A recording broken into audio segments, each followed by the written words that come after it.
ഹൈദരാബാദ് വന്നിട്ട് ഇവിടെ ഫേമസ് ആയിട്ടുള്ള മട്ടൻ ഹലീം കഴിക്കാൻ വേണ്ടി പോവാണ്. ഈ മുതലാണ് മക്കളെ നമ്മൾ കഴിക്കാൻ പോകുന്ന മട്ടൻ ഹലീം. ഇങ്ങനെ മുകളിൽ ടോപ്പിങ്സ് ഒക്കെ ആയിട്ട് വരുന്ന ഒരു അടിപൊളി കിടുക്കാച്ചി സാധനം. ഈ ഒരു ജിബറൻ ചെമ്പിലാണ് ഹലീം ഉള്ളത്.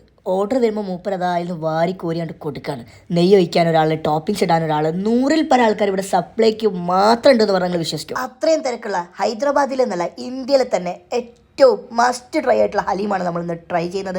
നമ്മുടെ നാട്ടിൽ റംസാൻ സമയത്തും ഹലീം, ഹൈദരാബാദ് ഹലീം എന്നൊക്കെ പറഞ്ഞാൽ ഒരുപാട് കൗണ്ടറുകളുണ്ടാവും. പക്ഷേ അവിടെ നിന്നൊക്കെ കഴിച്ച ഹലീമുകളൊക്കെ വെറും വെറുതെയാണ് എന്നുള്ളത് ഈ ഹലീം കഴിച്ചപ്പോഴാണ് മനസ്സിലായത്.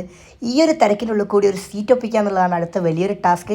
അങ്ങനെ നമ്മളൊരു സീറ്റ് ഒപ്പിച്ച് ആ ചെറുനാരങ്ങ അതിൻ്റെ മുകളിലേക്ക് അങ്ങോട്ട് പിഴിഞ്ഞ് അപ്പോൾ ഒരു സ്മെല്ലിങ്ങനെ വരും. എൻ്റെ സാറേ, അതൊന്ന് ഹലക്ക സമാവാത്തിയാക്കി ഒന്ന് ഇളക്കി ഈ ഒരു കൺസിസ്റ്റൻസീസുള്ളൊരു ഹലീം. നിങ്ങൾക്ക് ഹൈദരാബാദ് വന്നാൽ മാത്രമേ ഇത്ര ക്വാളിറ്റിയിൽ ഒരു ഹലീം കഴിക്കാൻ പറ്റുള്ളൂ.